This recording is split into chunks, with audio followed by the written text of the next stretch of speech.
దానియేలు గ్రంథం 2వ అధ్యాయంలో దేవుడు ప్రపంచ చరిత్రను ముందుగానే తెలియజేశాడు. బంగారు తల బాబులోను రాజ్యం అనగా ఇప్పటి కాలంలో ఇరాక్ దేశాన్ని. వెండి ఛాతి చేతులు మాదియ పరసీక రాజ్యం అనగా ఇప్పటి కాలంలో ఇరాన్ దేశాన్ని. ఇత్తడి పొట్ట తొడలు గ్రేకుల రాజ్యం అనగా ఇప్పటి కాలంలో గ్రీస్ దేశాన్ని. ఇనుప కాళ్ళు రోమా రాజ్యం అనగా ఇప్పటి కాలంలో ఇటలీ దేశాన్ని సూచిస్తున్నాయి.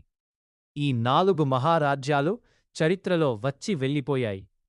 కాని మనుష్యుల చేతులతో కాకుండా కొండ నుండి తెంపబడిన ఒక రాయి ఆ విగ్రహాన్ని కొట్టి నాశనం చేసింది. ఆ రాయి యేసుక్రీస్తును మరియు ఆయన నిత్య రాజ్యాన్ని సూచిస్తుంది. మనుష్యుల రాజ్యాలు అంతమవుతాయి, కాని దేవుని రాజ్యం శాశ్వతంగా నిలిచి ఉంటుంది.